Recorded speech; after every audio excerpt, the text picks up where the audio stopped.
بسم الله والحمد لله والصلاة والسلام على رسول الله وعلى آله وأصحابه ومن تبعهم بإحسان إلى يوم الدين وبعد. السلام عليكم ورحمة الله وبركاته. Back again with another session of Bidayat al-ʿābid wa Kifayat al-Zahid by the great Imam al-Ba'li rahimahullah ta'ala. And in today's session we're going to move into Ṣalāt al-Jamāʿah, which is the congregational prayer, as we are working on the chapter of prayer in general. Today we're going to get a little more detailed into some of these specifics as it pertains to congregational ruling, some of its requirements, stipulations, manners, and also the excuses which permit one from being required to perform prayer in congregation. So let's jump right into it, beginning with what the Imam says here, rahimahullah. صلاة الجماعة واجبة للخمس المؤدات على الرجال الأحرار القادرين ولو سفر وليست شرطا فتصح من منفرد ولا ينقص أجره مع عذر وتنعقد باثنين في غير جمعة وعيد ولو بأنثى أو عبد لا بصبي في فرض. So this is where we're going to begin, and it basically means congregational prayer for the 5 prescribed prayers is obligatory upon capable, free men. Capable, free men, even while traveling. However, it is not a condition for validity. Thus, prayer is valid when performed individually, and the reward is not diminished if there is a valid excuse. It is valid with 2 people, except for Jumu'ah and Eid. Even if one is a woman or a bondservant, but not with a child for an obligatory prayer. So let's take a look at the details of this here to unpack some of what Imam al-Ba'li is drawing our attention to. Congregational prayer is obligatory for the 5 daily prayers, right? So that means all of the prayers that we know of, al-Fajr, Dhuhr, Asr, Salat al-Maghrib, and Isha. It's an obligation to pray them in congregation when they're offered on time. As he says, لِلْخَمْسِ الْمُؤَدَّاتِ, when you offer them on time, as opposed to when they're made up. Like they were missed and now you have to make them up, then there's no obligation to pray in congregation.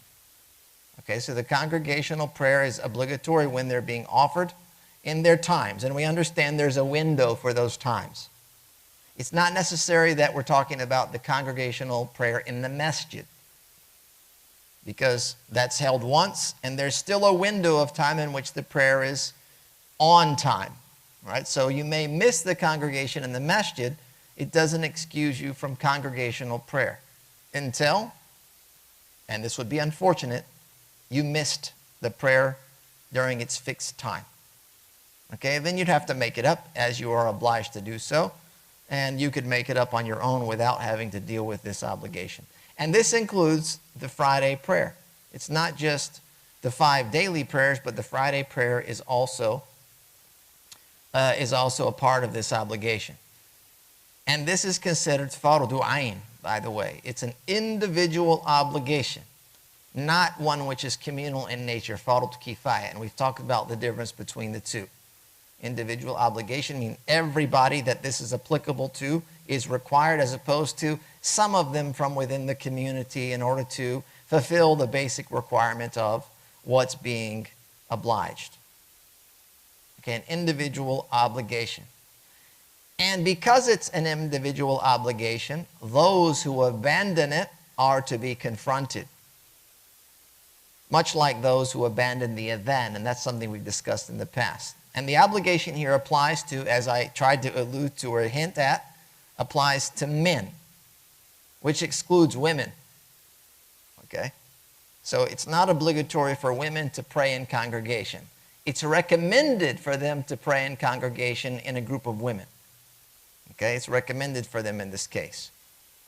But this obligation to pray in congregation applies to men.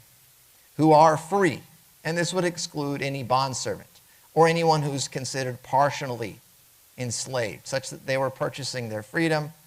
And of course, that's more of a theoretical point in our time, in our day and age. And they also must possess the ability, which excludes those who have a legitimate excuse for congregational prayer, and that's something that we're going to get to shortly. Right, so these are some of the conditions or prerequisites, if you will, in order for this obligation to be applicable to you. Again, male, free, and capable. And it also applies during travel or during moments of extreme fear, such as during combat.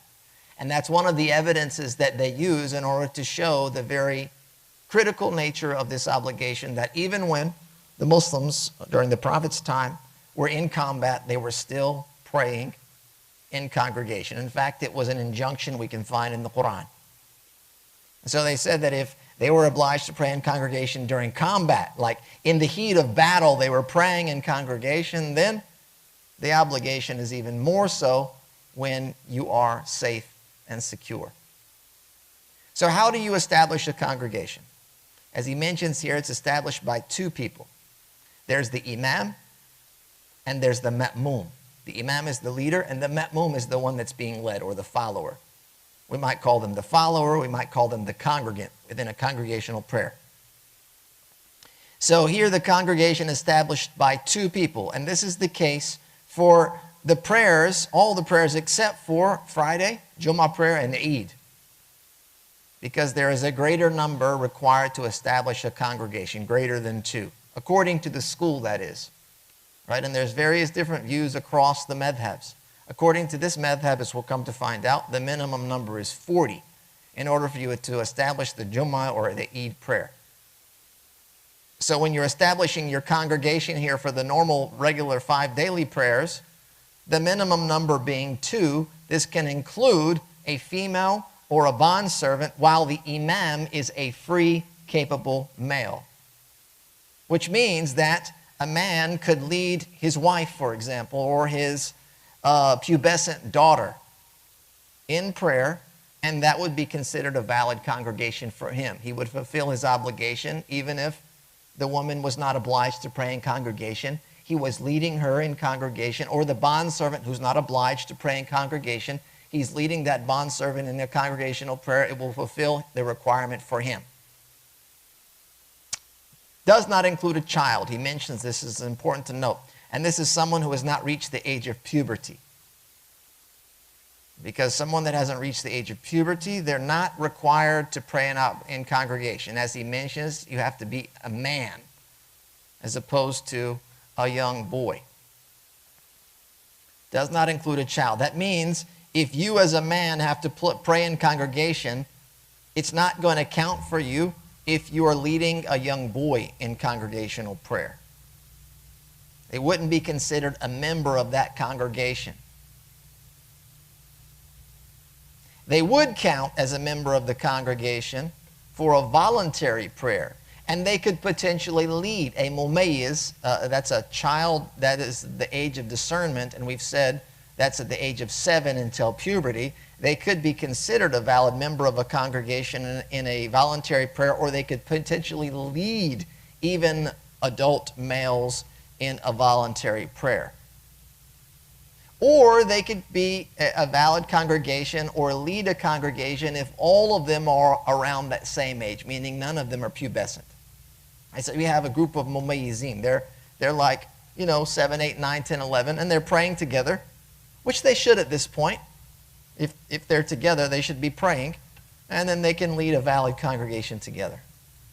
He goes on and he says, وَحَرُمَ أَنْ يُؤَمَّ بِمَسْجِدٍ لَهُ إِمَامٌ رَاتِبٌ فَلَا تَصِحُّ إِلَّا مَعَ إِذْنِهِ أَوْ عَدَمِ كَرَاهَتِهِ أَوْ تَأَخُّرِهِ وَضِيقِ الْوَقْتِ. So he says here, it's impermissible to lead prayer, to be the Imam in a masjid that has an appointed Imam.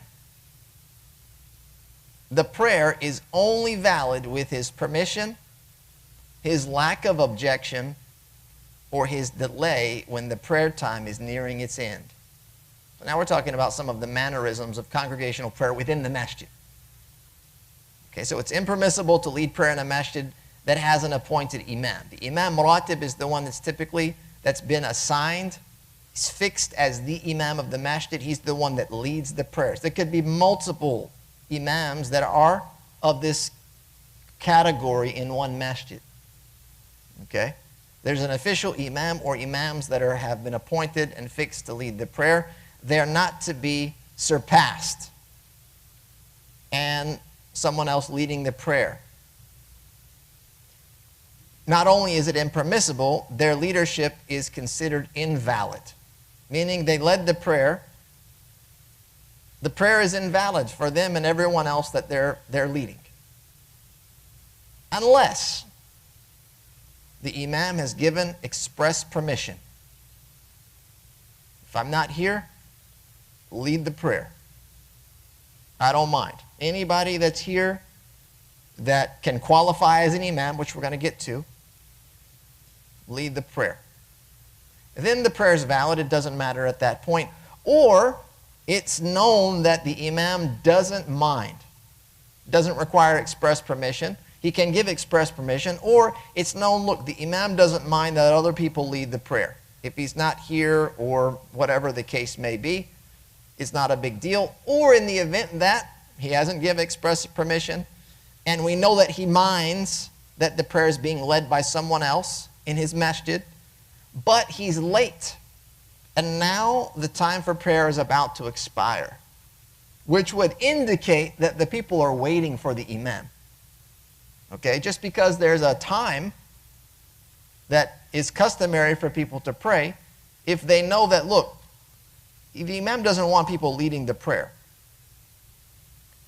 then the manners that should be observed is you wait for the imam in order to lead the congregational prayer.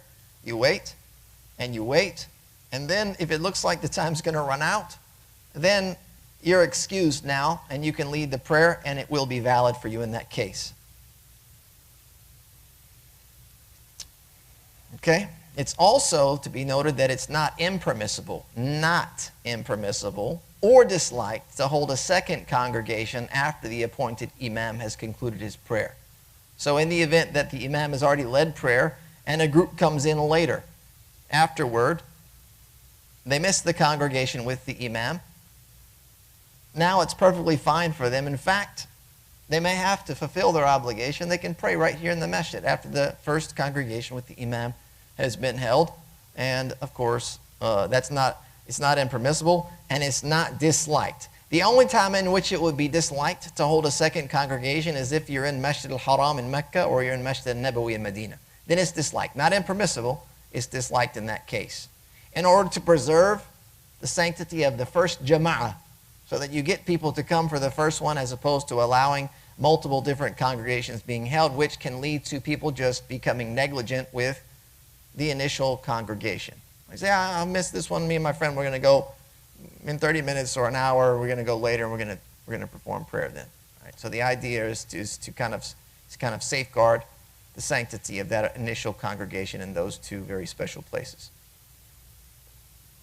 The next section, he moves on to how a person should consider themselves if they're a little bit late running behind and where they are in the prayer. He says, وَمَنْ كَبَّرَ قَبْلَ تَسْلِيمَةِ الْإِمَامِ الْأُولَى أَدْرَكَ الْجَمَاعَةَ وَمَنْ أَدْرَكَ الرُّكُوعَ أَدْرَكَ الرَّكْعَةَ وَسُنَّ دُخُولُهُ مَعَ إِمَامِهِ كَيْفَ أَدْرَكَهُ وَمَا أَدْرَكَ مَعَهُ آخِرُهَا وَمَا يَقْضِيهِ أَوَّلُهَا. So here it means whoever makes the opening takbir. This is takbiratul ihram, right? This is the initial takbir that's required for us to enter into the prayer. They make that before the imam's first taslim has caught the congregation. And whoever catches the bowing has caught the rak'ah. It is recommended to join the imam in whatever state he is found. What one joins with the imam counts as the end of one's prayer, and what is made up counts as the beginning. Okay, so what we're talking about here is that if a congregation, or I should say if a congregation were already started, and then a congregant were to come later, they're to make the opening takbir before the Imam makes the initial taslim. Right? So the Imam is now at the end of the prayer, and there's two taslims, one on the right and then one on the left. So if they make the first takbir before the Imam makes the initial taslim, they will catch the congregation. He's about to finish, and you say Allahu Akbar, and then the Imam says Assalamu alaikum wa rahmatullah. You've joined the congregation. You certainly have caught it at its tail end, but you're there now, and you can continue onward after that. Okay? The first taslim.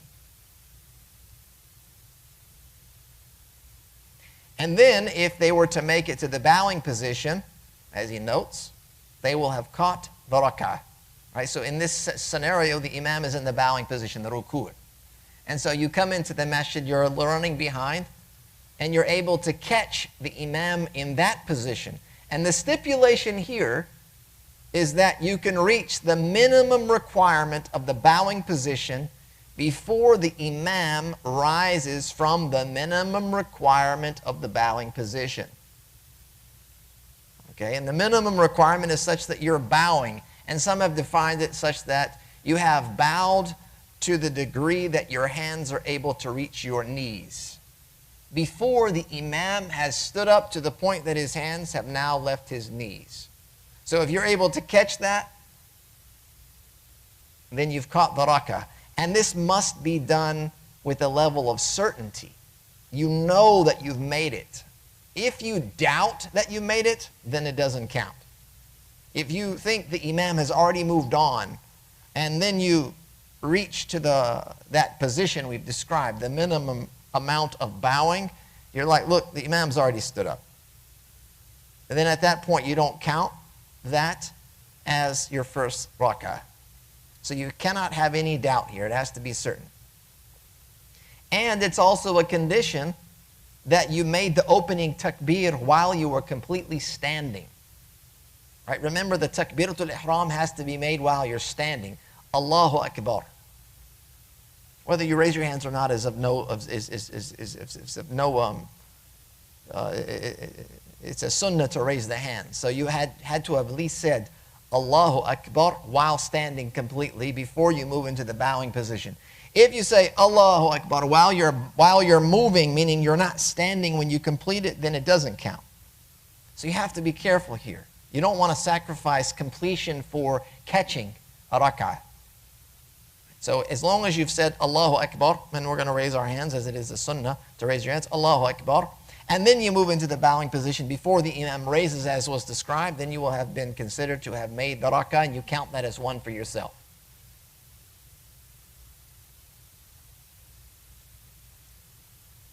In this case, the second takbir that would be made to move into the ruku', the initial takbiratul ihram, Allahu Akbar, the first one, which is an absolute necessity of the prayer.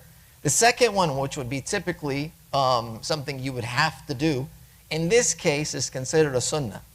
It's recommended that you perform it in order to move into the bowing position. It can be foregone, however, as a sunnah. So if you feel like, look, if I make the second takbir, I will certainly miss the rak'ah, then you make the initial the takbiratul ihram, Allahu Akbar, and then you can move into the bowing position to catch that rak'ah with the congregation. Okay? If you miss that, let's say, you come in and you find, for example, the Imam is in the prostrate, he's in sujood, he's prostrated. It's recommended to enter the prayer with the Imam wherever you find him. He's sitting on the ground, he's in prostration, he's making the tashahhud, whatever it may be, you enter into the prayer with the Imam. Okay, you don't stand there and wait and you go, well, that's not even going to count for me anyway. No, you just get into the prayer with the Imam. That's the recommendation, as we can find as an instruction from the Prophet ﷺ. Okay, so you would make the initial takbir, takbiratul ihram. You wouldn't make another takbir, which is known as takbir al-intiqal, the takbir of movement, because that's already passed.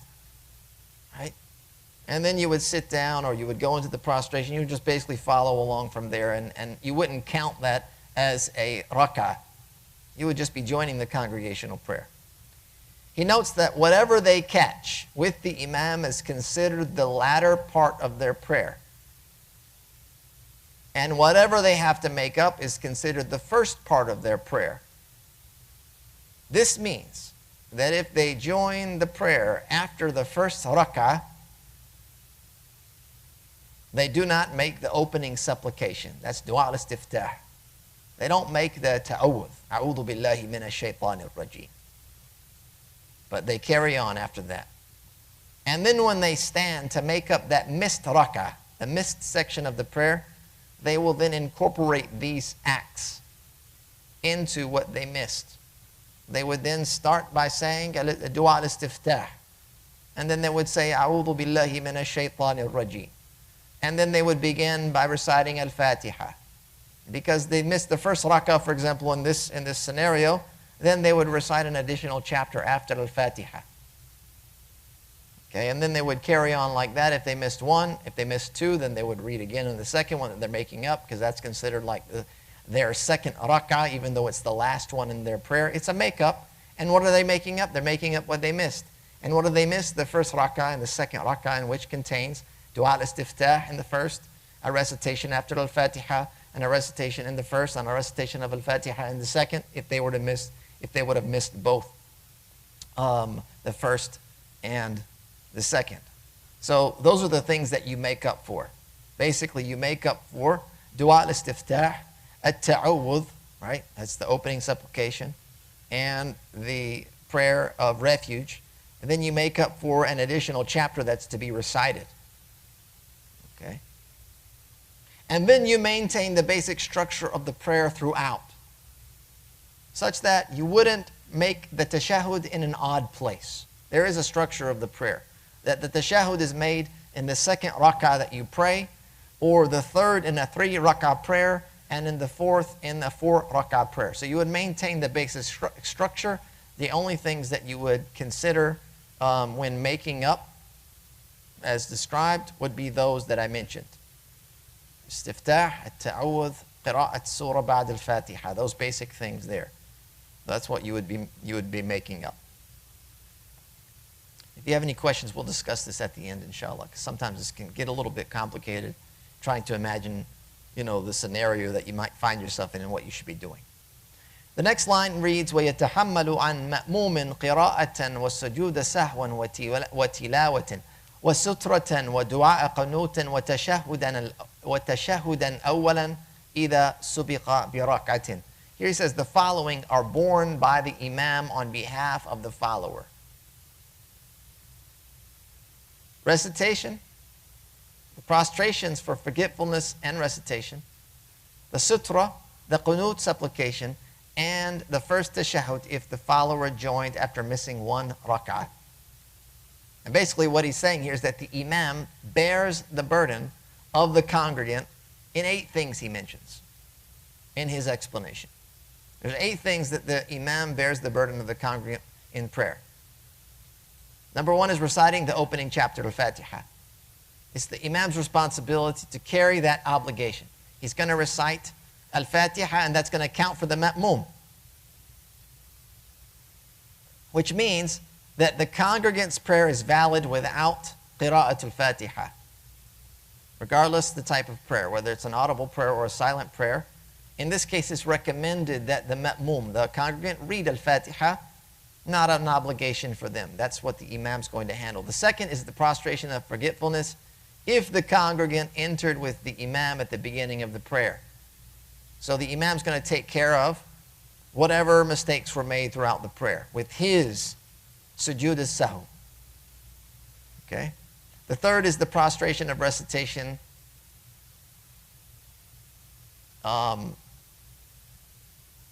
The fourth is the sutra, right? And that's the object that one places before them in prayer, as was described by the Prophet ﷺ. That's typically something the height of a saddle. It's like 1 cubit or so, like a forearm's height, which is essentially marking your area of prayer. And it's not allowed for someone to pass between you and that marker. And that basically designates your area of prayer. And in the absence of some object, you can draw a circle, like a half circle, in the sand or on the ground to mark the location of where you're praying at. Okay? So like, for example, if you find yourself in the masjid here, and many people, they don't observe this sunnah. It's a sunnah after all. It's not an obligation of their prayer. It's not a point of validity of their prayer. Prayer is perfectly valid. However, they're missing out on a sunnah. And if you're trying to observe this, the sunnah of not passing in front of them, if they're praying in the back of the masjid, it doesn't mean all of this space until the wall is impermissible for you or shouldn't be crossed. All right? Basically, you're going to say, look, they're praying, and 3 feet in front of them, that's their sutra. Whether they put something there or not, that's where it would be. So you're going to say, I'm not going to cross in front of that 3 feet or 4 feet marker there. So you don't have to be worried or being, I should say, you shouldn't be excessive here. It would be excessive in this case. Someone's praying back there and you're going, well, I can't cross because they're not, the wall is the closest object between them and the qibla. So now I'm going to have to wait. No, that's excessive. It may just be born from a lack of understanding. Okay, so that's the sutra. And the sutra of the Imam counts for the sutra of all of those that are praying behind him, which means a person could walk between the rows of the prayer.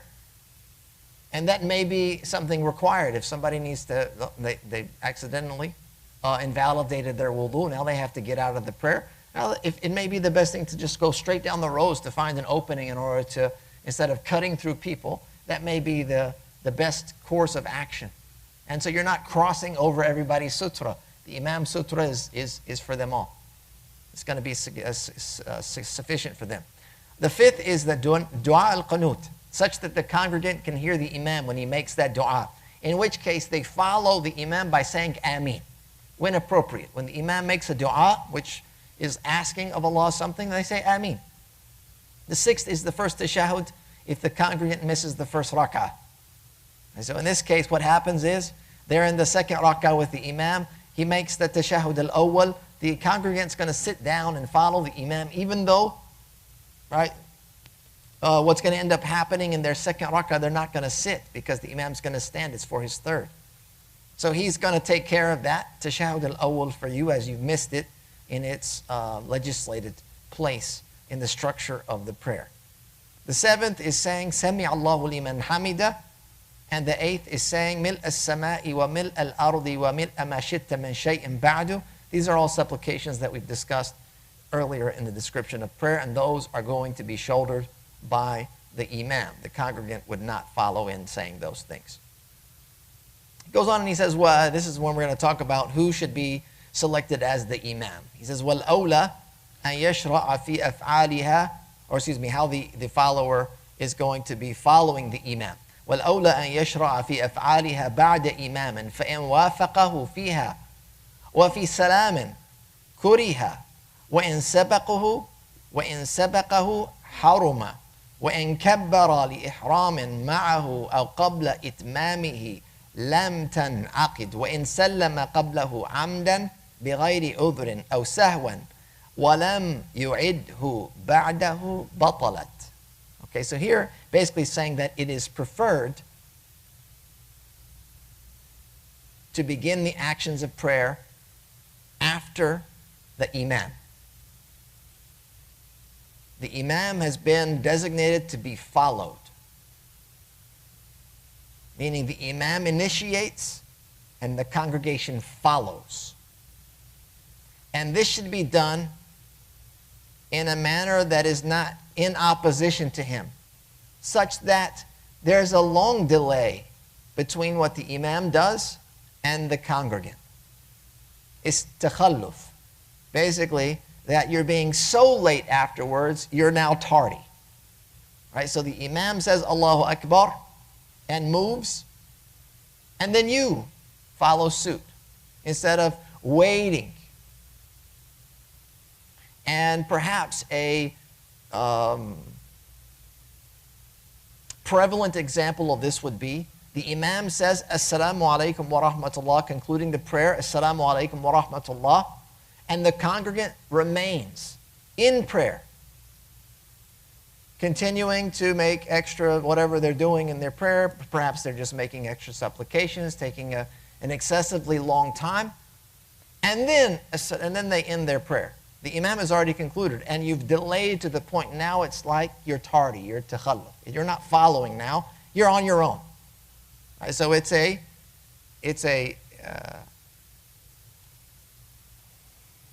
congregational prayer is where they're working in harmony together. The congregation is following after the Imam.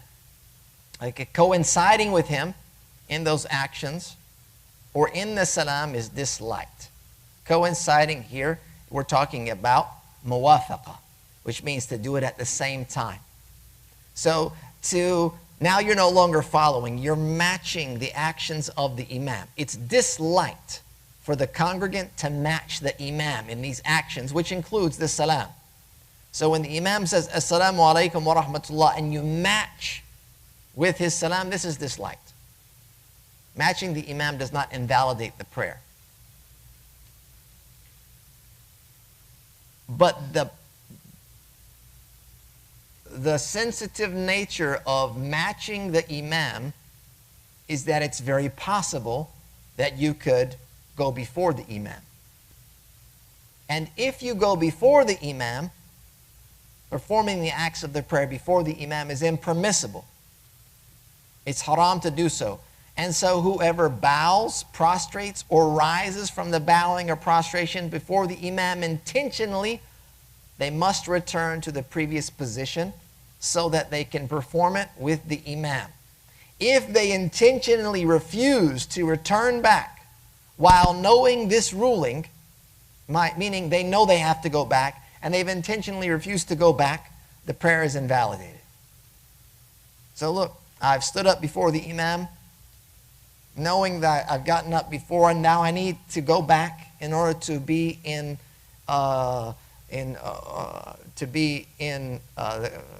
compliance with the following of the Imam, or at the very least, muwafaqah, matching his action, and I say, I'm just not going back. Then in that case, my prayer has been invalidated. And I'd have to redo the entire prayer. Right, so you have to go back if you know of this ruling. If they intentionally refuse to do so while knowing this ruling, their prayer is invalidated. This is not the case for someone who has done so out of forgetfulness or ignorance. It's just a mistake. They don't know they have to go back. They're unaware of these details. They've just gone before the Imam as an accident, and then the prayer is still valid. It's still intact. It's not that they're doing this on purpose. They're consistent in this. It's just that, whoops, I stood up a little bit before, and now I don't even know what to do.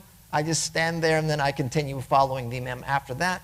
Based on this, their prayer is intact, inshallah. If the congregant makes the opening takbir with the Imam, or before the Imam concludes in the prayer, during the prayer, it will not count. So this is an exception here, takbiratul ihram, the opening takbir. He says, وَإِن كَبَّرَ لِإِحْرَامٍ مَعَهُ أَوْ قَبْلَ إِتْمَامِهِ لَمْ تَنْعَقِدْ. Okay, here he's basically saying that if the follower, the congregant, makes the opening takbir with the Imam, meaning this is muwafaqah here, he's doing it with him, or before the Imam concludes, the prayer will not count. Meaning basically the takbiratul ihram will not count, and therefore the prayer after that is not valid. And this applies even if they have done so heedlessly. And they were just not really paying attention or not being concerned enough, and they just happened to do it, it still applies. The takbiratul ihram has to be remade. If the congregant intentionally makes the taslim before the Imam without an excuse and does not repeat it after the Imam, their prayer will also be invalid. And this is due to them intentionally not following the Imam in an obligatory act. So here you can see a couple of cases in which it's detrimental to the prayer to precede the Imam in his actions. He says, وَسُنَّ لِإِمَامٍ التَّخْفِيفُ. Some of the manners for the Imam in leading prayer. مَعَ الْإِتْمَامِ. وتطويل قراءة الأولى عن الثانية وانتظار داخل إن لم يشق على مأموم. It's recommended for the Imam to be brief while still fulfilling the requirements, to lengthen the recitation of the first rak'ah more than the second, and to wait for a latecomer to join so long as it does not cause hardship for the congregation. So here we're talking about the Imam's manners now. It's recommended that the Imam be brief in prayer while still being complete. All right, we don't want to prolong. The Imam is disliked for the Imam to cause hardship for his congregation. And this is where we start talking about what is the recommended length of prayer in order to be brief but still complete. And that's where you get in some of the details of what should be recited during which prayers. Right? So like Salat al-Dhuhr, Salat al-Asr, and Salat al-Isha, it's recommended after al-Fatiha that the Imam recites min awsat al-mufassalat. And that's from Surah al-Naba until al-Layl, and including al-Layl. Al-Naba all the way to al-Layl. So they would recite one of these chapters in the first rak'ah and another in the second rak'ah. And this is considered takhfif. Right? It's being brief while still complete. The Imam in the sujood and the ruku', when they make their tasbih, they say it no more than 10 times. So that they're basically fulfilling the obligation of one time and then not exceeding 10 times. So that the Imam is now being brief while being complete. All right? And then when they're in Salat al-Fajr, they read from Tiwal Mufassalat, which is from Surah Qaf until Mursalat. And then in Salat al-Maghrib, the recommendation is from al-Duha, including al-Duha to Nas. This is Qisar al-Mufassalat.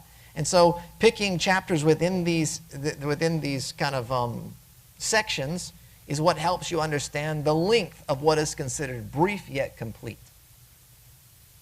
While it is permissible to mix that from time to time, like for in Salat al-Fajr, it's okay to read something shorter from time to time on the occasion, or something longer in Salat al-Maghrib, as has been reported, on the occasion if you wanted to prolong Salat al-Maghrib more than reading from Qisar al-Mufassalat. It's fine to do that, but the general rule, the general manner is to be brief while maintaining completeness and fulfilling requirements.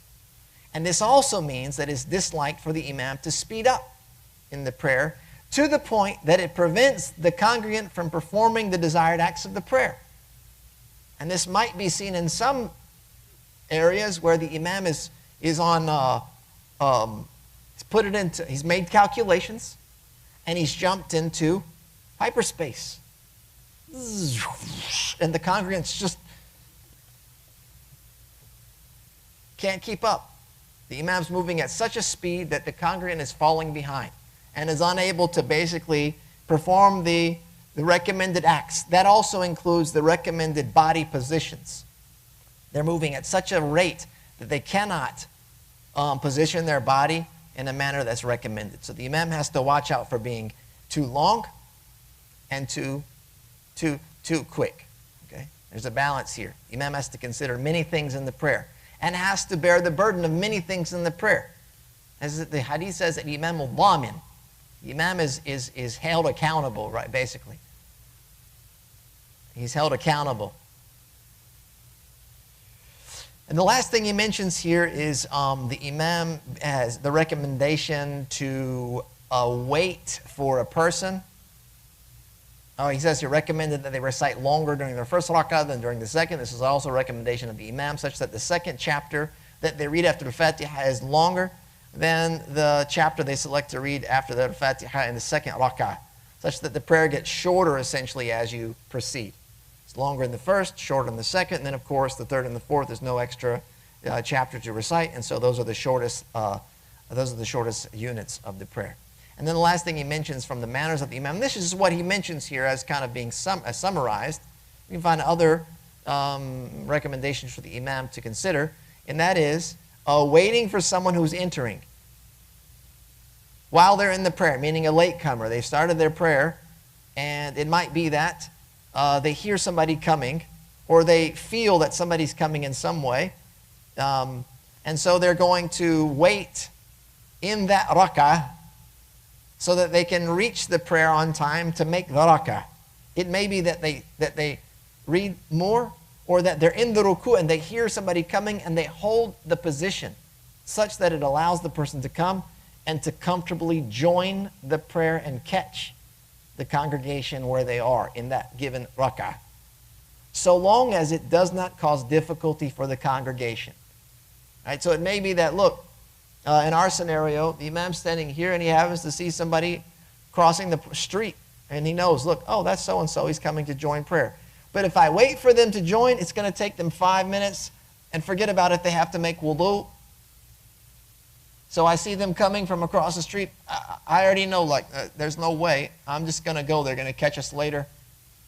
But if you heard somebody walking in, and you sense somebody walking in, then as the imam, you're going to consider them and say, look, we're going to hold for an extra 5 or 10 seconds. They're going to make the rak'ah.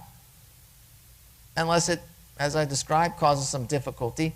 And the rationale behind this is that you respect the sanctity of people that are already with you, as opposed to trying to bring about or procure benefit for those that are running late.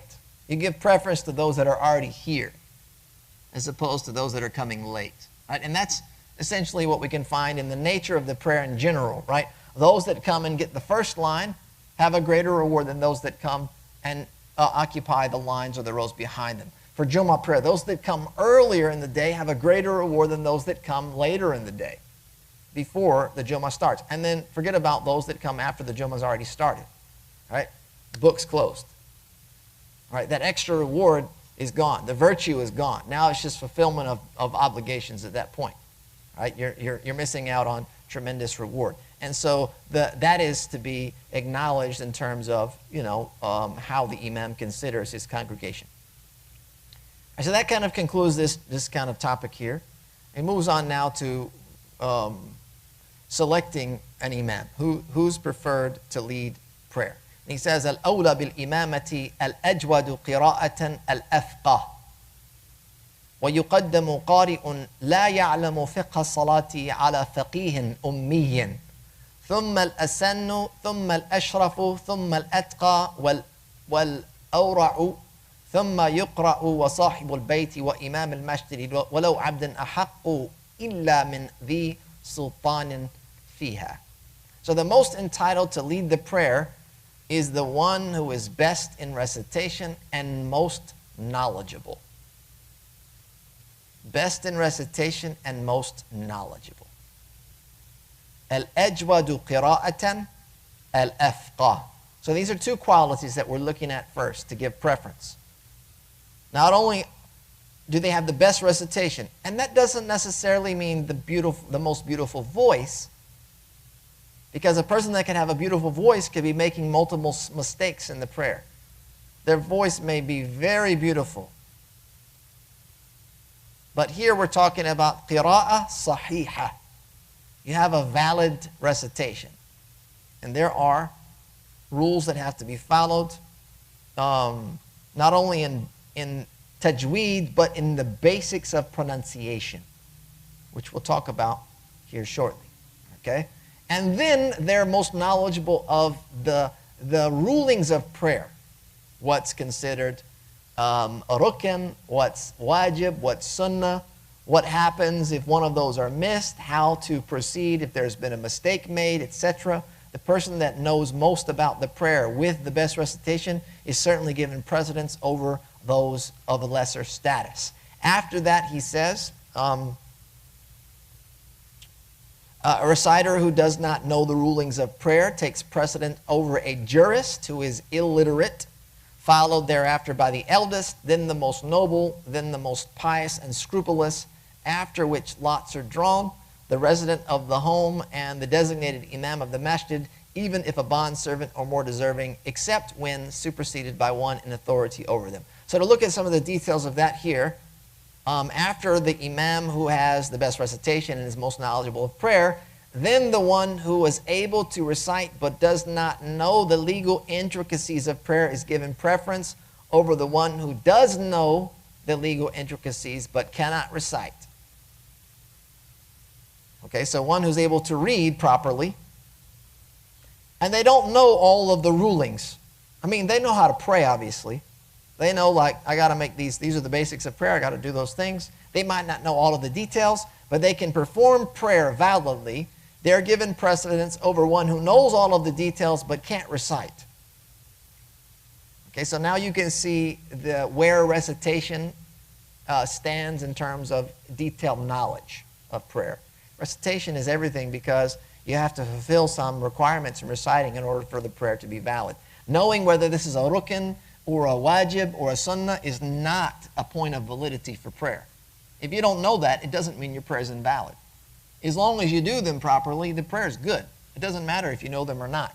But reciting correctly could be the linchpin for a valid prayer. Okay? If both are equal in regards to recitation and the knowledge of these legal rulings, preference is given to the elder. That's where we get, after he says, وَيُقَدِّمُ قَارِئٌ لَا يَعْلَمُ فِقْهَ الصَّلَاةِ عَلَى فَقِيهٍ أُمِّيٍّ ثُمَّ, after that, then al-asannu, ثُمَّ الْأَشْرَفُ, ثُمَّ الْأَتْقَى وَالْأَوْرَعُ ثُمَّ يُقْرَأ. So here, basically, if these things are equal, if all is equal, they both have great recitation, they both are equal in their knowledge of the prayer, then what do you look at to determine who is deserving of the prayer? You look to the elder. You give the elder preferential treatment. Then after the elder, right, because in Islam we treat elders in such a fashion. Elder, al-asannu. Right? مَنْ لَمْ يُوَقِّرْ كَبِيرَنَا. The person that doesn't show respect to our elders is not from us, as the Prophet ﷺ said. Right? That's some of the rationale behind it. And normally the elder, al-asannu, he's akbaru islaman. He's like longer in Islam. And so there's a virtue there. He's been Muslim longer than the youngster, just by virtue of his age. Okay, so the elder is given precedence. Then the most noble, al-ashraf, and here that's talking about min Quraysh, the ashraf in Quraysh, right? And from the Quraysh is Banu Hashim. This is the preferred clan. So in the event that you're there, then you're going to give preference. They're all the same. The elders, you got a couple of elders, they're all the same age. Now, like, what's after the age? We got 2 or 3 guys at the same age. They're all good reciters. They're all knowledgeable. They're all equal in that. They're all the same age. Then, okay, is there a Qurayshi here? Hey, there's 2 from the tribe of Quraysh. Is there someone from Banu Hashim? Only one's from Banu Hashim. Well, tafaddal. Then you go up and you lead the prayer. Then the most pious and scrupulous. And if all qualities are the same, then the potential candidates are, and they're adamant. The candidates could lead the prayer. They're like, look, I'm going to lead. No, I'm leading. He says, okay, are you this? Are you this? I'm that. We're that. We're all the same. It's matching up. Then you say, at that point, let's draw lots like we would do with the adhan. You say, okay, we'll flip a coin. Or we'll draw a lot. If you get the lot, you lead the prayer. Khalas. No need to argue and fight over it any longer. All right? No need to demand your rights when we can settle this and move on. Next prayer, inshallah. And then he mentions, of course, the owner of the house and the appointed imam. The owner of the house, Sahib al-Bayt, and al-Imam al-Ratib, the appointed imam of the masjid, they take preference over all others. At this point, it doesn't matter. You're in my house, you're in my domain. It doesn't matter here. You're older, you're this, you're that. As long as I can fulfill the basics of the prayer and would be a valid imam for you, then I have every right to lead the prayer over you. Okay, so the sheikh visits your house, the hafiz qari, al-imam, al-zahid, al-arif, al-taqi, al-naqi, to the end of it, visit your home. It's your house. You're the imam of your own home. You're afforded that right. And the imam al-ratib, he's like sahib al-dar. He's like the owner of the home in his position. So in that case, it doesn't matter. Okay? You're visited by the Imam al-Haram or whoever. Okay? He comes. If the Imam al-Ratib wants to lead prayer, that Imam has no right to say, look, I'm here. Move out of the way. He's like, sorry, dude. This isn't your joint. This is mine. Unless Sahib al-Bayt, he says, listen, Tfaddal, I want you to lead the prayer. He goes to whoever's guest or whatever. It's his right now to relinquish that. It's his right to hold and it's his right to give away. As is the Imam al-Ratib, he's the one that can say, look, this is my right and I give it to you. Tfaddal, I want to do it. I want to honor you. I don't know. I want to share there could be multiple reasons why you would want to do that. I just want to hear the Quran this time. I don't want to have to lead. I just want to be led.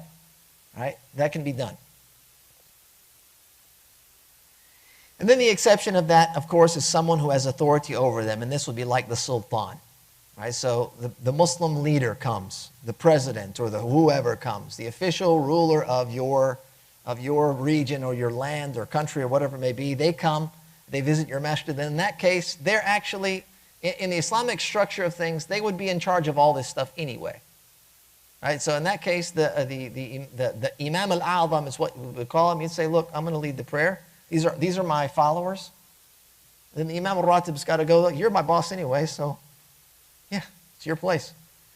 All right?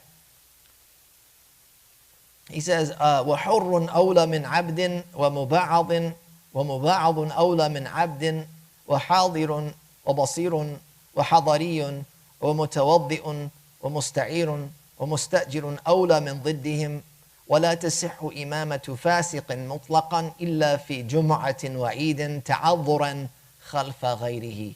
Here he says a free man is preferred over a fully or partially subjugated one. The partially subjugated over the fully subjugated.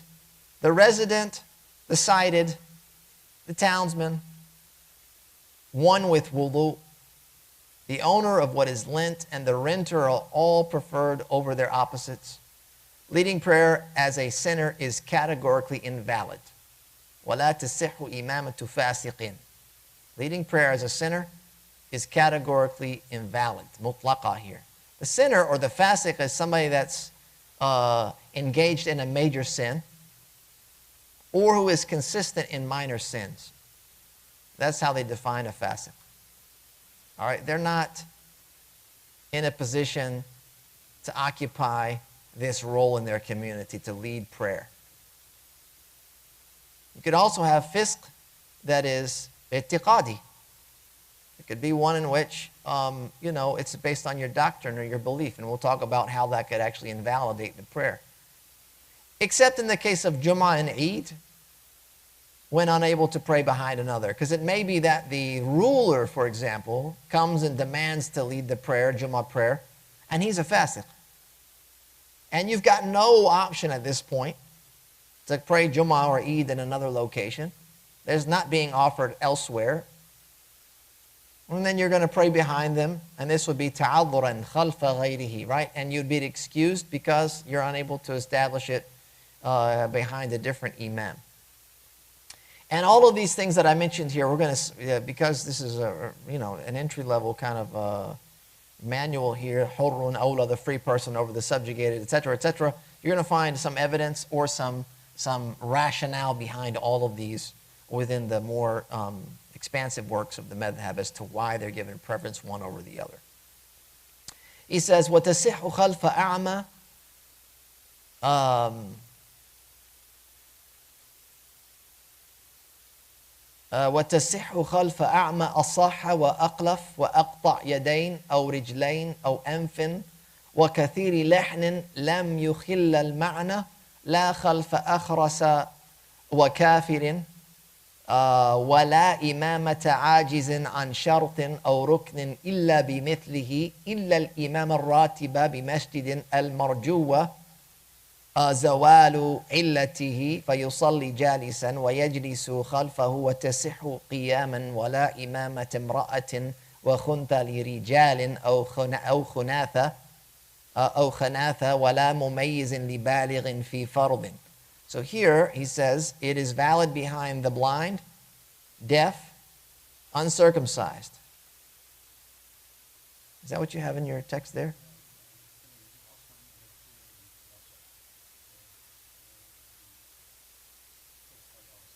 Al-asam, right? وَتَصِحُ خَلْفَ أَعْمَى أَصَمْ. Yeah, that's what I thought. That's why I was reluctant there. Yeah. وَتَصِحُ خَلْفَ أَعْمَى أَصَمْ وَأَقْلَفْ. What does it say? وَتَسِحُ خَلْفَ أَعْمَى وَأَصَمْ.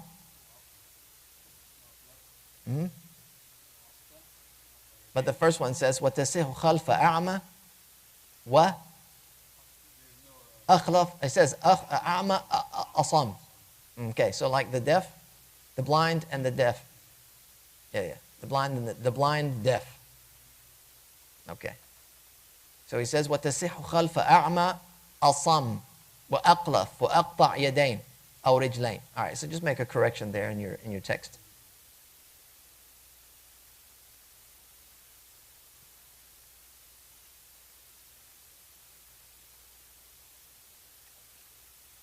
Okay, it's valid behind the blind, deaf, uncircumcised, missing both hands, both feet, or the nose, or one who frequently salicizes. This is lahan, we'll talk about that, without altering the meaning. It is not valid behind a mute or disbeliever. One who is unable to fulfill a condition of prayer, fulfill a condition or pillar of the prayer cannot lead except with others like him, apart from the appointed Imam of a Masjid whose deficiency is expected to pass. He may pray seated, and those behind him are to sit. It is also valid for them to remain standing. Neither a woman nor a hermaphrodite, like a true hermaphrodite, right? We've discussed that before, can lead men or other true hermaphrodites, nor can the discerning lead the mature in an obligatory prayer. So here, just to break this down a little bit, the prayer is valid if performed behind a man who is blind and deaf or uncircumcised, because they're Muslim males who are upright. They're able to recite. Being blind or being deaf doesn't impede your ability to recite the Quran. It doesn't impede your ability to be a righteous, upright Muslim. As is someone that's uncircumcised. The uncircumcised issue has to do with tahara or cleanliness. Right? Someone that hasn't been circumcised, it's likely that they're like carrying around some filth. Right? The foreskin is preventing them perhaps to actually cleanse themselves properly. And in the event that they're uncircumcised, they can still lead the prayer, of course, but they should take care of that level of cleanliness. And in the event that they don't, it's likely to be ma'fuun anhu. It's something that can be pardoned because it would be a minor amount. Their leadership is all valid in prayer. It's also valid to pray behind someone whose hands and feet have been severed. If they're able to fulfill the basics of the prayer. And this, we're thinking here like raising the hands, placing the hands, all of these types of things. If they're able to perform the basic obligations of the prayer, the pillars and obligations, then it's perfectly fine for them to lead the prayer, even if those things have been severed, as well as their nose. And the reason they're bringing up the nose is because when you prostrate, they're thinking about prostration here. You prostrate on your hands and on your feet and on your nose as a part of your forehead. And what's going to happen? They're going to do the best of their ability. So in the absence of their hands, they're going to put their forearms down onto the ground. Or in the absence of their feet, or they might have a prosthetic that they're going to put down onto the ground in that case. They're going to do the best that they can, and this will be fine for them to serve as leaders in prayer. Or someone who salicizes in prayer. This is lahan. Lahan is where you make mistakes in recitation.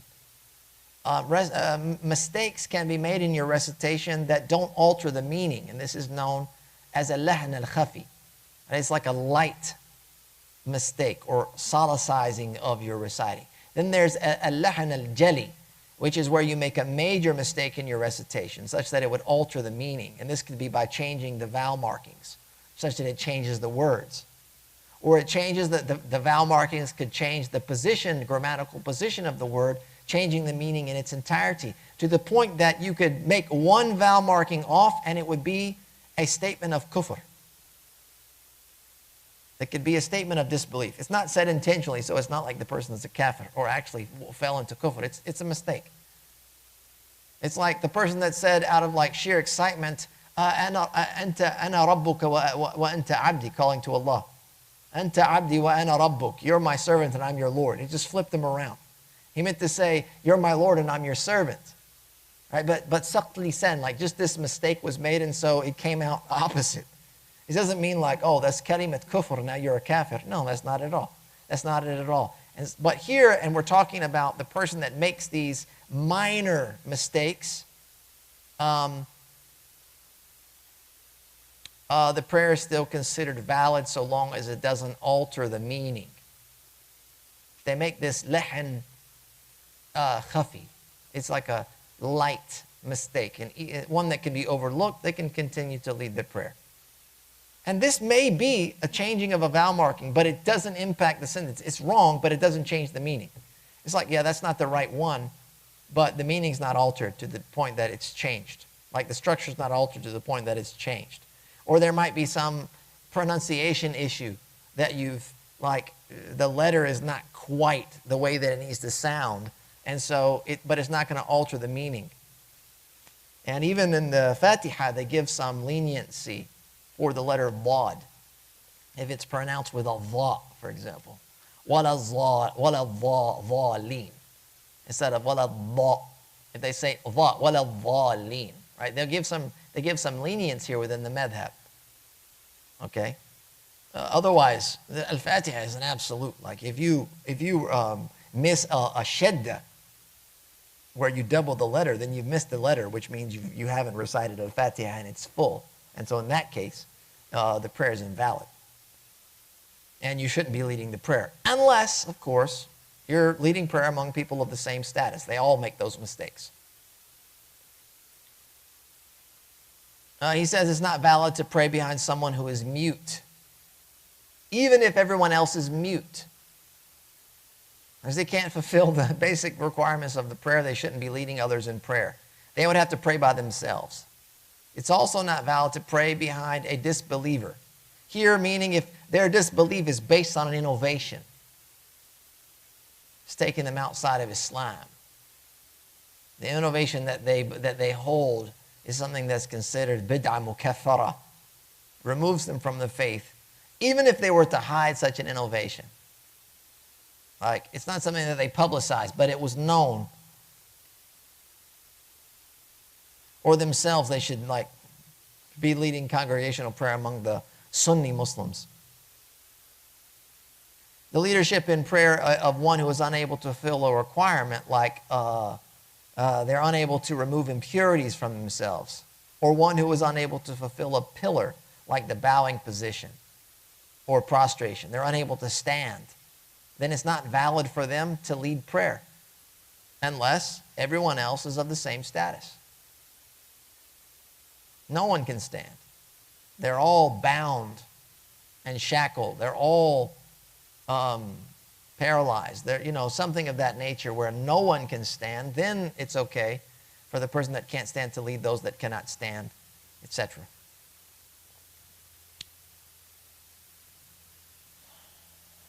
Okay.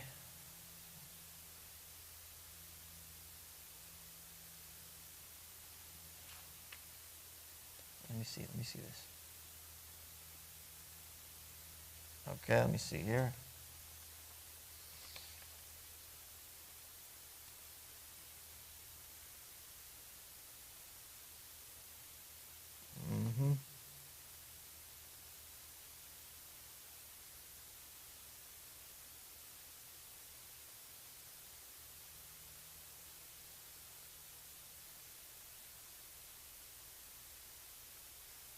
Okay, yeah, sorry about that. All right, the next part here, he says that the leadership in prayer of one who is unable to fulfill a requirement, such as removing, I mentioned this, impurities or bowing, they shouldn't be leading the prayer. Others who are in the same state, or they are the appointed Imam of the Masjid and their deficiency or inability to fulfill their requirements is expected to end. So this is an exception to that. As I mentioned, everybody's in the same condition, you can lead. Or the Imam, who's the Imam al-Ratib, he's going through something that's temporary, right? Maybe he can't stand for some reason. He can still lead the prayer, even though he can't perform this basic pillar of prayer. He can still lead the prayer so long as his inability is expected to come to an end at some point in the near future. Like, look, it's just a short period of time unable to do this. I can still retain my position as the Imam, And in that case, he can't stand, the congregation would pray seated with him, following him. Or they could stand up and it would be valid to do so as well. If the imam during the prayer for some reason could no longer stand, like something happened to him, and now he had to sit down, he would sit and continue praying while the congregation would remain standing. They wouldn't start standing and then stop standing in the middle of the prayer. It would not be permitted for them to do this. They'd have to stay as they were. He also mentions the validity of a woman leading men in prayer. This is invalid. It's invalid for women to lead men in congregational prayer.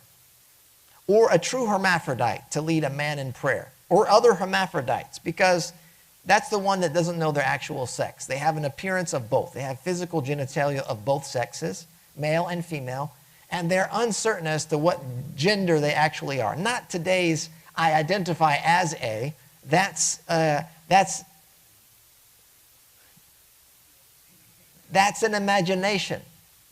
It's based on feeling, not based on physical qualities. It's based on, even if you went through a transformation physically, it doesn't actually change your gender. It just mutilates your body. It's either removing or adding an appendage. It doesn't actually change the reality of who you are in terms of your gender when it comes to the Islamic law. While the law of society may change and adopt that as saying, oh, now you've sewn on an appendage to your body or you've removed one, so you're going to change your designation. That may be the case there. But in Islam, it is as you are created. You are as you were created by Allah, either male or female. And in the rare instance that those two things were mixed such that you had identifiable genitalia of both male and female and were not able to determine which was the genuine, what your genuine gender was, you're uncertain. And so it means you could be either or.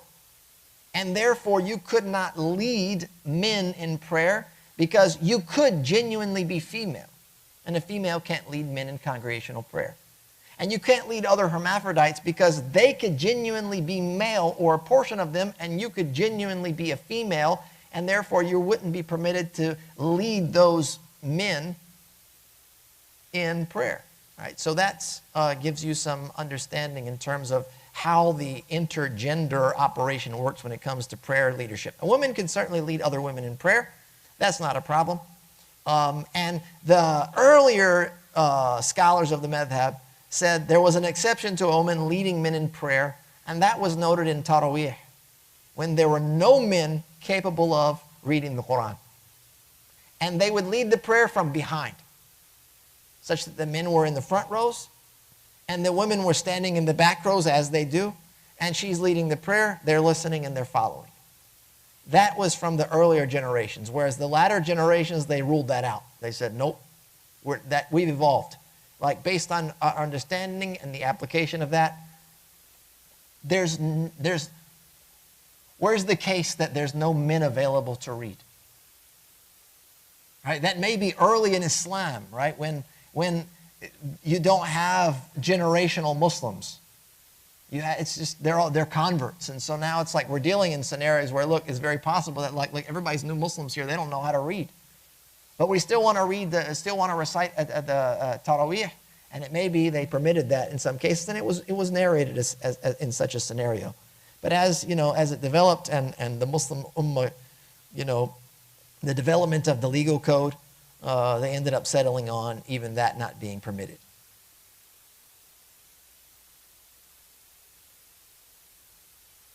It's also invalid for a child who has reached the age of discernment to lead a mature person in obligatory prayer, as we've already discussed. He says, وَلَا إِمَامَةَ مُحْدِثٍ أَوْ نَجِسٍ يَعْلَمُ ذَلِكَ فَإِنْ جَهِلَ هُوَ وَمَأْمُومٌ حَتَّى انْقَضَتْ صَحَّتْ لِمَأْمُومٍ وَلَا إِمَامَةَ أُمِّيٍّ وهو من لا يحسن الفاتحة أو يدغم فيما لا يدغم أو يلحن لحنا يحيل المعنى عجزا عن إصلاحه إلا بمثله.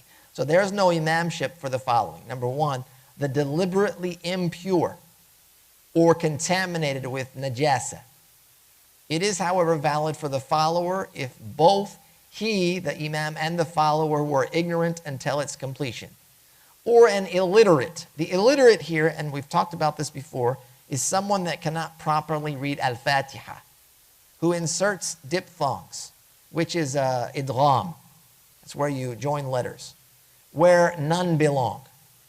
You join letters where they're not to be joined. Or who salicizes, again, that's al-lahan. And this is lahan al-jali, meaning it distorts the meaning. And they're incapable of correcting themselves. They're not to lead prayer, except for those with a similar condition.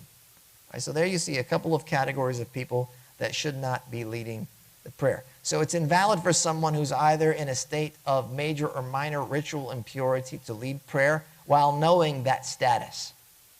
I know that I didn't make wudu, I'm just going to lead prayer anyway. I know I have to make wudu, but I'm still going to lead prayer. The prayer is invalid. It's also invalid to lead the prayer while knowing of an impurity on the body, on the clothing, or on the location of prayer. You know that it's there, it needs to be washed, I'm still doing it anyway.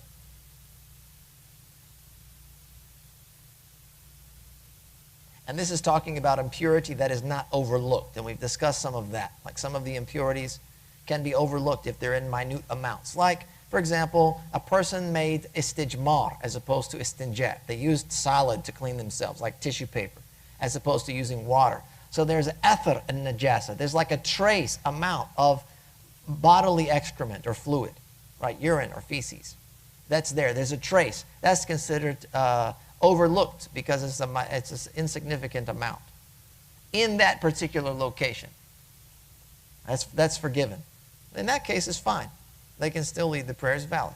But someone that knows, like, I got a little bit of urine on my thigh, and I didn't wash it off. I used tissue paper. No, that has to be washed. Even the tissue paper is not enough.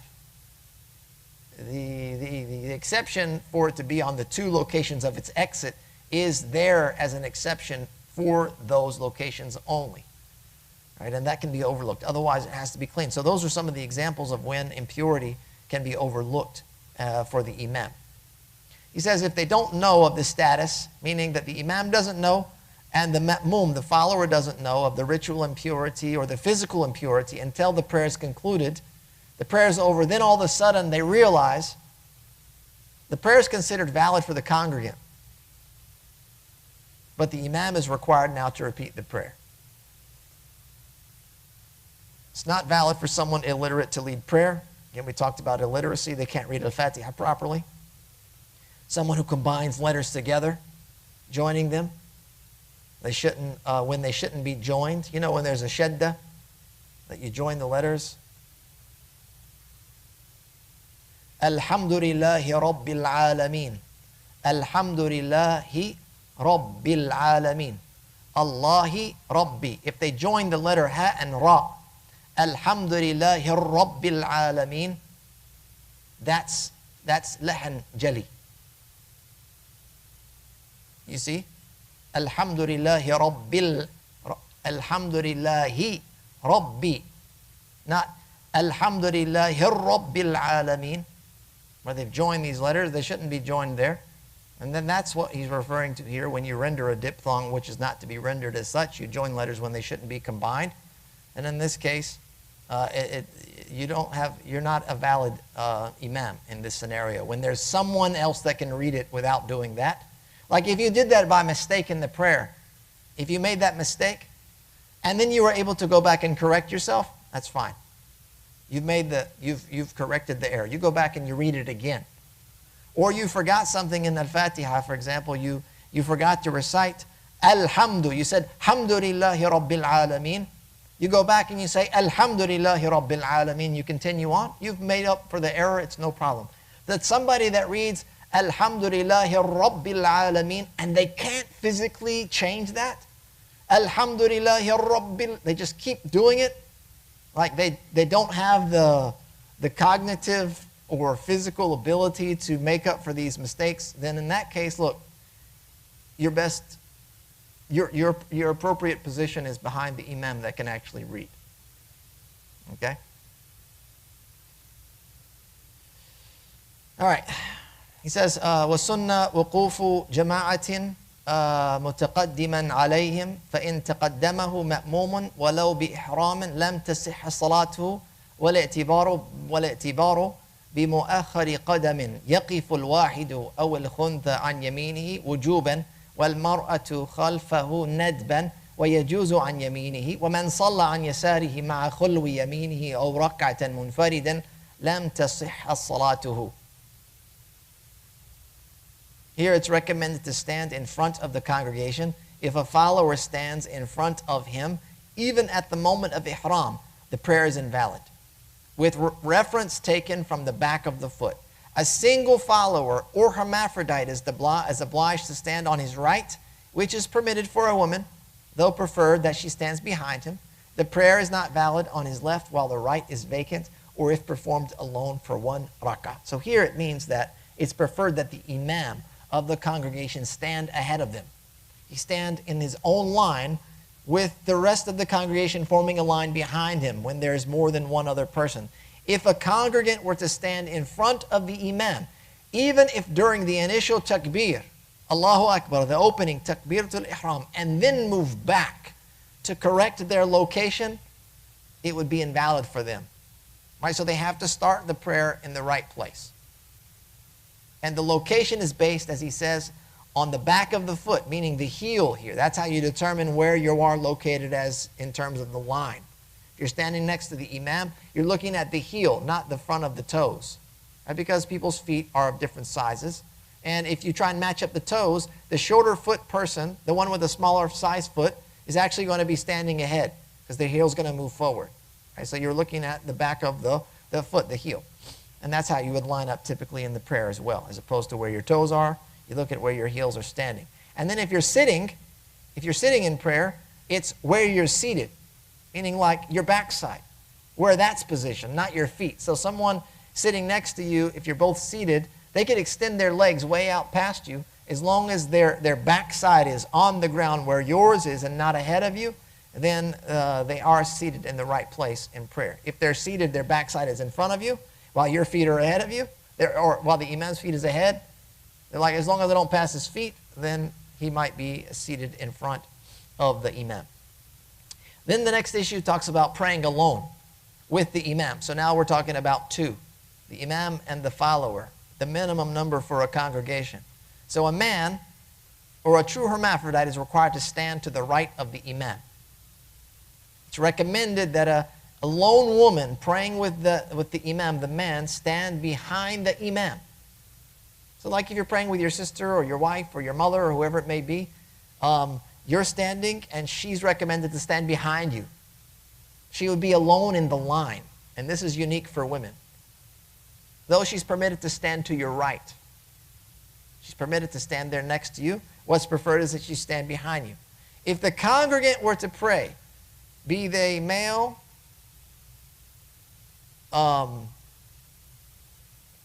female, or hermaphrodite, by themselves, with the Imam, or with others, to his left, for the duration of one rak'ah or more, when there's empty space to his right, the prayer is not valid.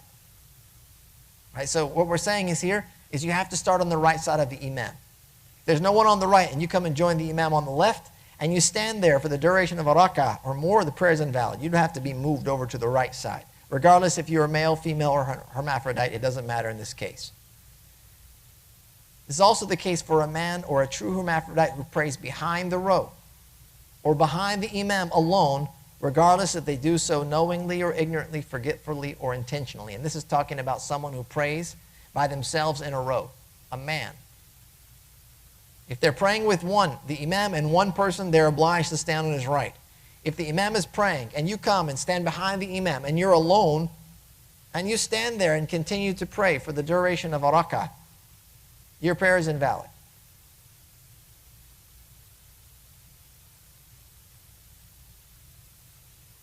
And that also goes for if you're standing in a congregation and the first row is filled, for example, there's no space. And you come and you start the second row and you're by yourself, you can't stand there alone. You have to either have somebody join you from the first row to stand back there with you, which you could indicate to them, and they should come back. If they don't come back and no one's coming, you're like, dude, this is it. No one's coming. I'm running out of time. What do? You go in front of the row and stand next to the Imam. You stand right next on the right side of the Imam. And that would save you a prayer. Otherwise, standing by yourself alone in a row, like sometimes you might, this is a very odd situation, it happens, I've seen it before here. The prayer started and somebody ends up standing way out on the end.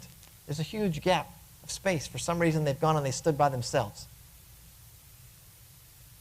If they stand there long enough without being connected to the row, they end up praying by themselves, alone in the row.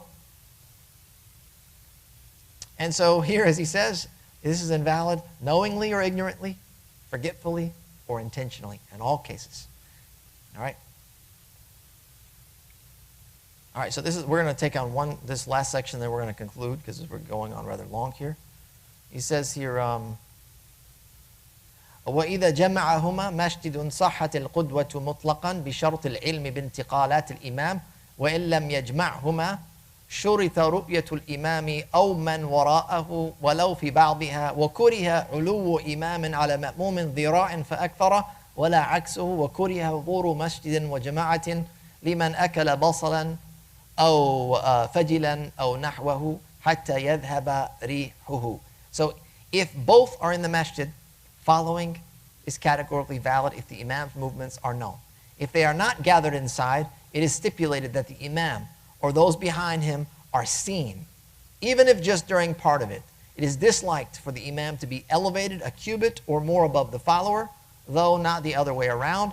It is also disliked to attend the masjid or join a congregation after eating onion, radish, or similar foods until their odor has faded.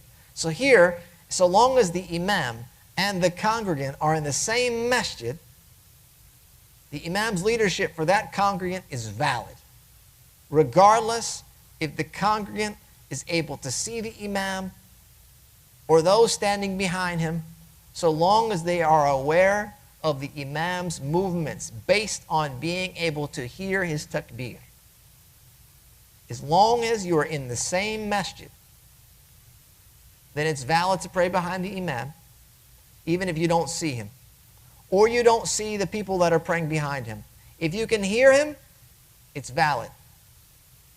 Considering the previous things we've discussed as well, right? Meaning standing alone in the prayer.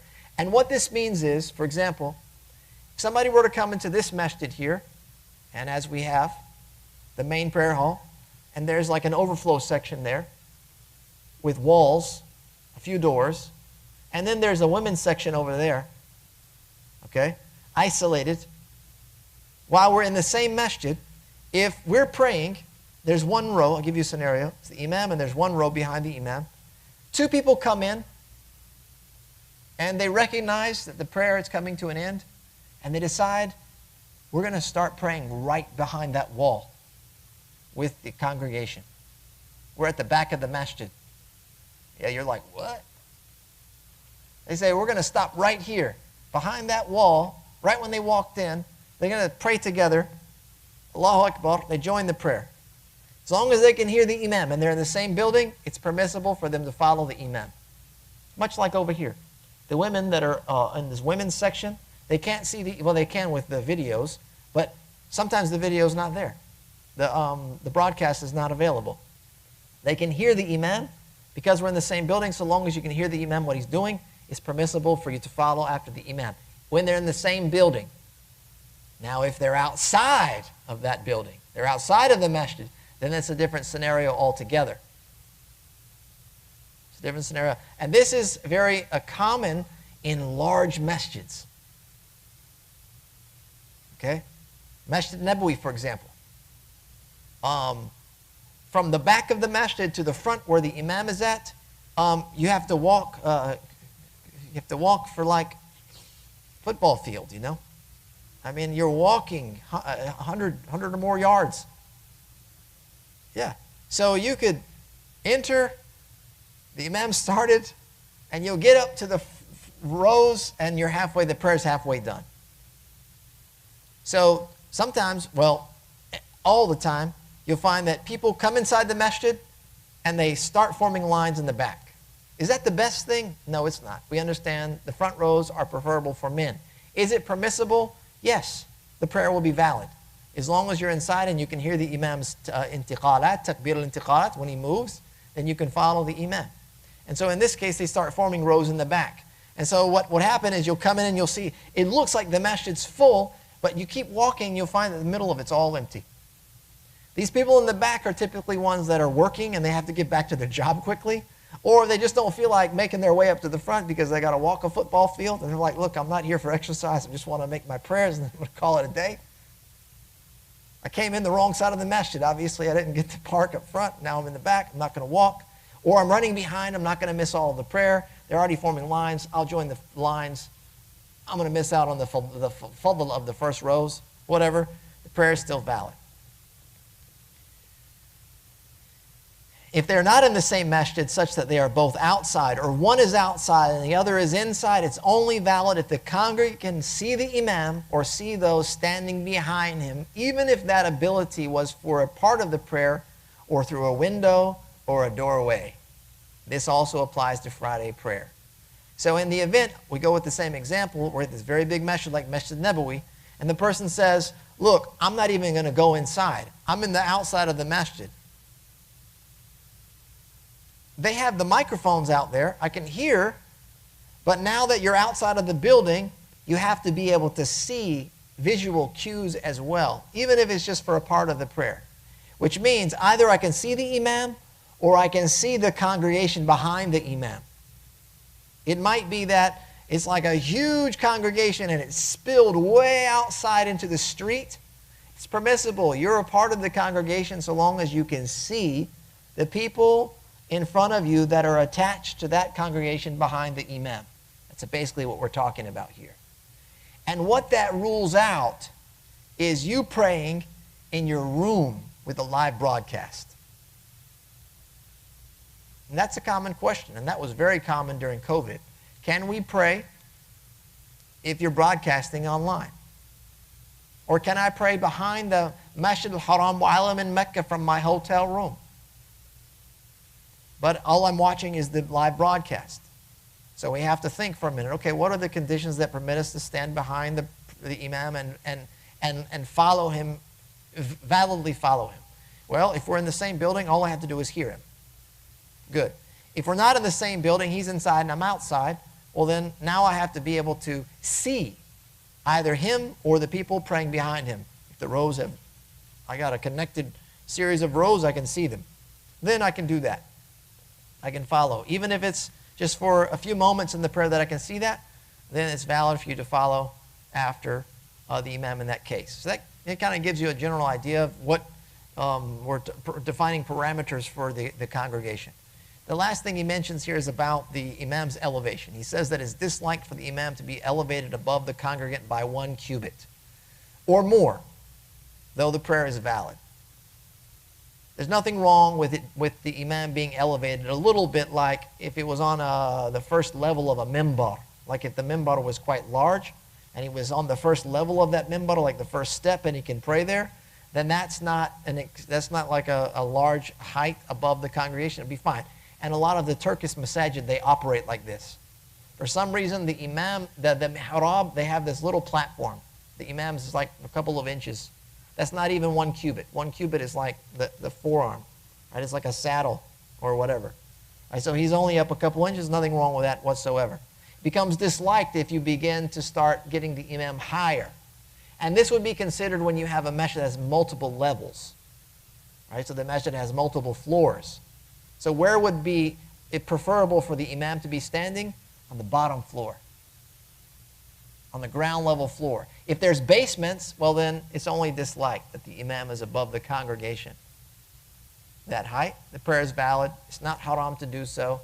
But the preference is the Imam's on the ground, and that's why he says not the other way around. The ma'mum can be elevated above the Imam such that they might be praying on the roof of the masjid or on the 2nd, 3rd, 4th, or 5th floor of the masjid in some cases. Right? It's perfectly permissible and fine for them to be elevated above the Imam.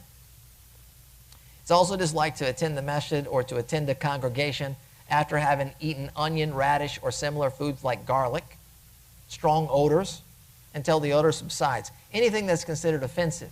That might include smoking, right? Because that smell is also offensive. It might be even more offensive than eating onion and radish or eating very spicy foods. You come in, you're just belching all over everybody. You know, you're like,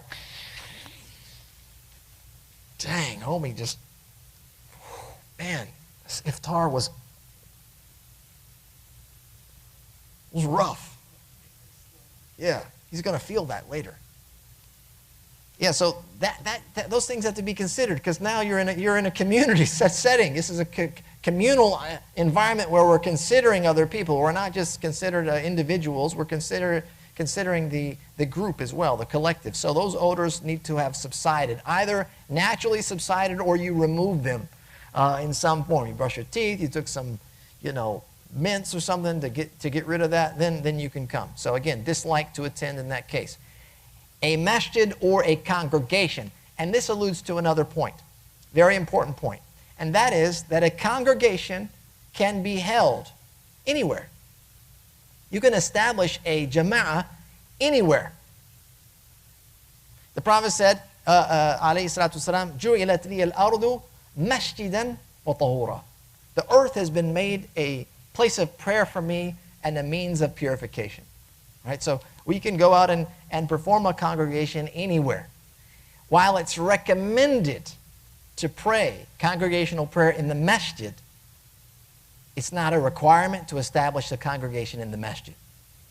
This means that to fulfill the obligation of congregational prayer, praying in the masjid is not a requirement. It can be fulfilled elsewhere. Okay? If going to the masjid, in fact, it may be that praying in the masjid is not the best course of action. So if going to the masjid would lead to a person leaving their family alone and isolated, there may be concern for that. The correct course is for them to establish prayer in the home in order for them to fulfill that obligation of congregational prayer. And if by praying in the masjid, it would end up you praying alone, whereas if you prayed at home, you would be in a congregation, then you have to pray at home in order to fulfill the obligation. Right? If the choice is between praying in the masjid with a small congregation or praying at home with a larger congregation, then praying in the masjid is preferred. But again, establishing congregation in the masjid is the preference. It is, however, not a requirement. Okay? So it's important to note here that this point here of the obligation of congregation is not shared across the madhab. Not all the madhabs deem obligatory congregational prayer to be obligatory. It's recommended in other madhabs. Meaning you pray by yourself, it's not sinful. In the madhab, it's an obligation, which means if you don't pray in a congregation without an excuse, it's sinful. In other madhabs, it might be that, look, it's just recommended to pray in congregation. It's not sinful if you don't. And none of the madhab say that it's an obligation to perform congregation in masjid. That is a recommendation. When you consider all of the evidence from the sunnah of the Prophet ﷺ, not picking out one or two hadith and trying to utilize them to establish this ruling, you have to consider the corpus of the literature when it comes to the Prophet's practice and his not only his practice but his instructions, and you'll find that these are the conclusions across the madhab. And that's where we're going to wrap up. I appreciate your attendance and your attentive listening. We'll pick up here with the excuses that permit one to leave or abandon the congregation in the Friday prayer the next time we meet. Jazakallah khair wa sallallahu wa sallam ala nabiyyina Muhammad wa akhir.